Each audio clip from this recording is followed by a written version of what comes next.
बंधु माने आजिर एही कार्यक्रम को आपण मानकु स्वागत। आजिर एही कार्यक्रमटी तुला राशि व्यक्तिविशेष मानक पई बहुत गुरुत्वपूर्ण अटे, बहुत ही खास अटे। बंधु माने आपण संतुलन, कूटनीति एवं सिद्धतार मालिक।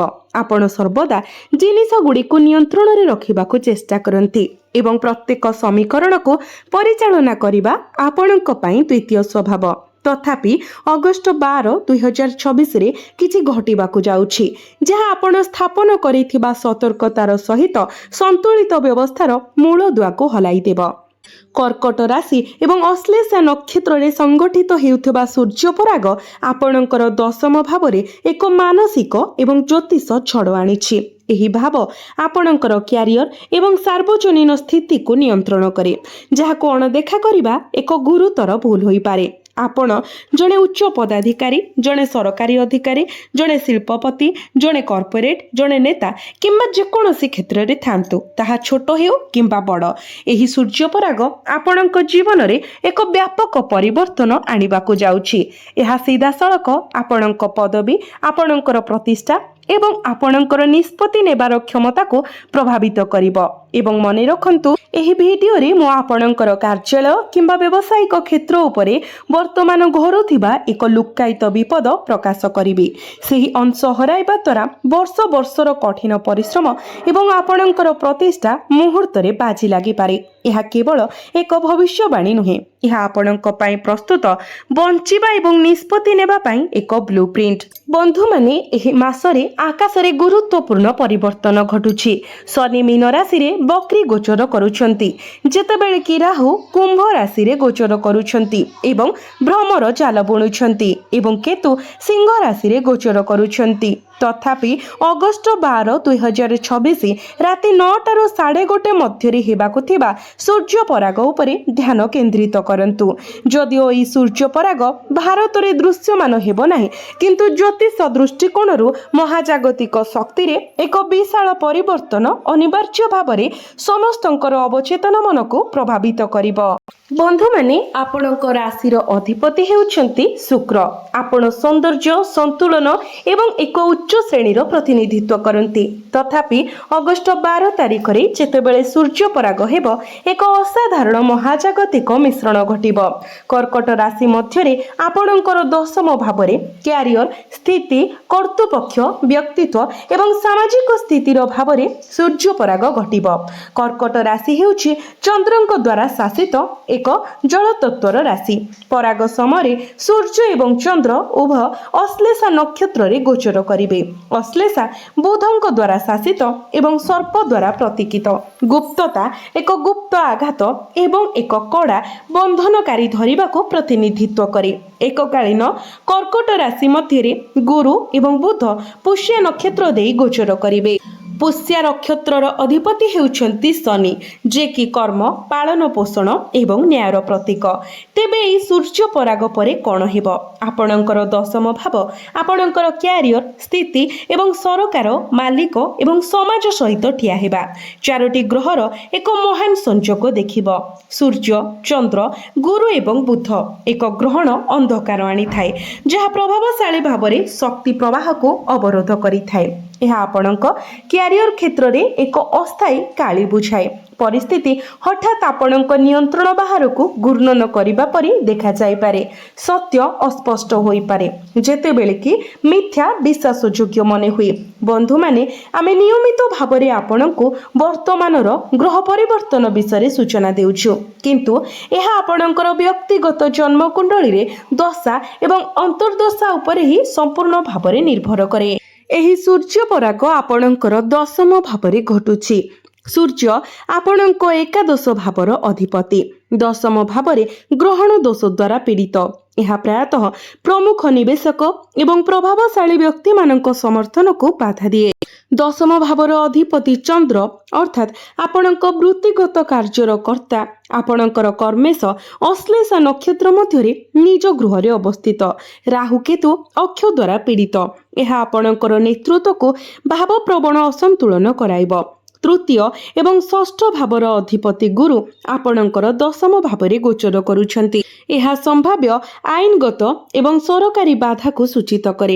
एही समय नवम एवं द्वादश भावर अधिपति बुध मध्य आपणकर दशम भावरे अछंती, जहा भाग्यर समर्थनर अभाव को सूचाई थाए। जदिओ विदेशी संपर्क माध्यम एक गुप्त सुजोग आसीपारे। एही सूर्य पराग आपणक जीवनर चारोटी गुरुत्वपूर्ण क्षेत्र को प्रभावित करने को जाउछि। एथिमध्यरु प्रथमटी हेउछि आपणकर क्यारियर एवं शक्ति। जीवन रे आपणक क्यारियर आपणक परिचय एवं समाज रे आपणक प्रभावर प्राथमिक भित्तिभूमि गठन करे। तो कौन हेब हठात परिवर्तन, जेपरिक स्थानांतर किंबा एक प्रमुख परिचालना पुनर्गठन आपणक कर्म क्षेत्र में घटिपारे। यार प्रभाव अगस्ट 12 तारिख रु आरंभ होई सेप्टेम्बर शेष पर्यंत 45 दिन पई तीव्र रहिब।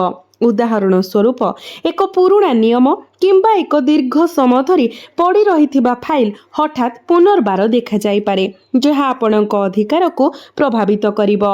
कारण दशम भावर अधिपति चंद्र सर्प सह जड़ित अश्लेषा नक्षत्र रे अवस्थित थिबा समय सूर्य पराग द्वारा पीड़ित। यह सूचाई दिए जे व्यवस्था आपणक विरुद्ध रे काम करुछि। तो प्रतिकार कौन? एही समय मध्य आपणको उत्कृष्ट कूटनीति व्यवहार करने पड़िबो। शांत रुहंतु। प्रत्येक दिन सकाळे आदित्य हृदय स्तोत्र पाठ करंतु किंबा शुणंतु एवं प्रत्येक दिन आपण उदित सूर्य को तंबा पात्र रे जलार्घ्य अर्पण करंतु। से जल रे आपण अल्प किछि सिंदूर एवं गोटे लाल मंदार फूल पकाई जलार्घ्य अर्पण करंतु। यह आपणकर नेतृत्व एवं आभा को सुरक्षा देव। द्वितीय प्रभाव आपणकर प्रतिष्ठा एवं सार्वजनीन प्रतिछवि उपरे पड़िब। सम्मान एवं प्रतिष्ठा एपरि संपत्ति जहाँ निर्माण करने को जीवन व्यापी समय लगे, किंतु गोटे मुहूर्त नष्ट हो जाई पारे। आपणकर सार्वजनीन प्रतिछवि को खराब करने को किंबा आपणको विवाद रे टाणिबा को चेष्टा करा जाई पारे। अगस्ट मासरे सूर्य पराग परे प्राय 45 दिन पई आपणकर एक पुराणा विवृत्ति ईमेल किंबा वार्ता प्रसंग बाहरे उपस्थापन करा जाई पारे। कारण सूर्य लाभ भावर अधिपति पराग द्वारा पीड़ित अछंती। षष्ठ भावर अधिपति गुरु मध्य सेठारे ग्रहणर प्रभाव रे अछंती। एई प्रभाव रे शत्रु माने आपण को परास्त करने को चेष्टा करिवे। तो प्रतिकार कौन? सोशल मीडिया किंबा सार्वजनीन मंच रे आग्रेसिव हुंतु नाही। प्रत्येक दिन आपणक नाभि एवं कपाल रे केसरर तिलक लगांतु। तृतीय प्रभाव आपणकर विदेश व्यवसाय उपरे पड़िबो। व्यवसाय विस्तार हेउछि बंचिबार चाबिकाठी। स्थानीय व्यावसायिक कार्य किंबा वर्तमानर टेंडर रे बाधा सृष्टि हेबो। तथापि एमएमसी कंपनी किंबा विदेशी ग्राहकों सहित एक गुप्त चुक्ति चूड़ांत होई पारे। यह सेप्टेम्बर 12 तारिख परे होई पारे। द्वादश भावर अधिपति बुध दशम भावरे गोचर करुछंती। एक पुराणा संपर्क हठात आपणक सहित पुनः संजोग हेब एवं एक नूतन दृष्टि प्रदान करिब। कारण बुध पुष्य नक्षत्र रे अवस्थित। यह आपणको गुरुत्वपूर्ण लाभ हासिल करिबा पई आपणक मूलरू दूरेई नहीं पारे। सठिक निष्पत्ति नेबा एवं बुधंकर शक्ति को परिचालना करिबा पई आपणको निजर मानसिकता को स्ट्रॉंग करिबा को पड़िबो। बंधु माने वर्तमान सबुठारु गुरुत्वपूर्ण चेतावनी देवार समय आसीछि। दशम भावरे अवस्थित अश्लेषा नक्षत्र सर्प द्वारा प्रतीकित, जहा फଳରେ एही नक्षत्र रे हेउथबा एही सूर्य पराग आपणक पई एक अत्यंत स्वतंत्र मनस्तात्विक ढांचा सृष्टि करुछि। ऑफिस राजनीति तार शीर्ष रे रहिबो। एपरि परिस्थिति सृष्टि करिबो जेउठारे केही आपणको विश्वासघातकता करि पारंती।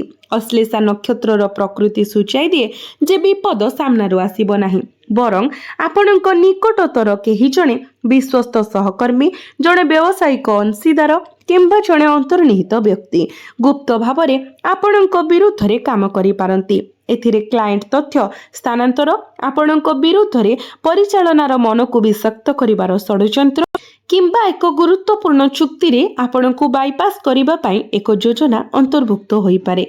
मने रखंतु आपणको सेही व्यक्तिଙ୍କ प्रति सर्वाधिक सतर्क रहिबाको पड़िबो जे वर्तमान आपणଙ୍କ सहित बहुत मीठा कथा कहउछंती एवं आपण जहा कहउछंती सेथिरे सहमत हेउछंती। यह निश्चित भाबरे अंधविश्वास करिबार समय नुहे। आपण अन्य मानंकु सहजरे विश्वास करिबाको प्रवृत्त हुअंती किंतु एही सूर्य पराग समय आपणको आपणकर समस्त जोगाजोग इमेल एवं आईनगत धारा गुड़िक व्यक्तिगत भावरे दुई थर जांच करिबाको पड़िबो। कोनोसी खाली चेक किंबा डॉक्यूमेंट को भल भावरे न पढ़ी स्वाक्षर करंतु नाही। चतुर्थ प्रमुख प्रभाव आपणक आईनगत मामला उपरे पड़िबो। आईनगत स्पष्टता हेउची जहा आपणको गुरुत्वपूर्ण विपद नेबार स्वाधीनता प्रदान करे। आपण टिकस ऑडिट किंबा सरकारी अनुपालन संबंध में एक नोटिस पाई पारंती। ग्रहण परे 40 रु 45 दिन मध्यरे जड़े कनिष्ठ व्यक्ति द्वारा एक सामान्य अवहेला किंबा आपणक अकाउंट रे त्रुटि एक बड़ समस्या रे परिणत होई पारे कारण षष्ठ भावर अधिपति गुरु दशम भावरे गोचर करुछंती। षष्ठ भावटी शत्रु एवं विवाद को प्रतिनिधित्व करे। जेतेबेले दशम भावर अधिपति एवं कर्तृपक्ष को प्रतिनिधित्व करे षष्ठ भावर अधिपति गुरु सूर्य परागर प्रभाव क्षेत्र मध्य दशम भावरे अवस्थित। तेणु निश्चित करंतु जे आपणकर समस्त कागज पत्र ठीक ठाक अछि। बुधवार दिन कोनोसी किन्नरंकु सबुज रंगर चूड़ी किंबा सबुज रंगर साड़ी प्रदान करंतु एवं तांकर आशीर्वाद नियंतु। यह सहित आपण प्रत्येक बुधवार दिन प्रभु गणेशंकु दुब घास अर्पण करंतु। तेबे बंधु माने एही सूर्य पराग आपणको भयभीत करिबा पाई नुहे बरं आपणको प्रस्तुत करिबा पाई उद्दिष्ट। यह आवेगपूर्ण प्रतिक्रिया देबा अपेक्षा पालन एवं रणनीति करिबार समय। आपण कर्म क्षेत्र रे अशांति एवं षडयंत्र होई पारे किंतु जदि आपण सचेतन रुहंती एवं आपणकर मूल दुआ को दृढ़ रखंती तेबे विश्वर कोनोसी शक्ति आपणको दोहलाई पारिबो नाही।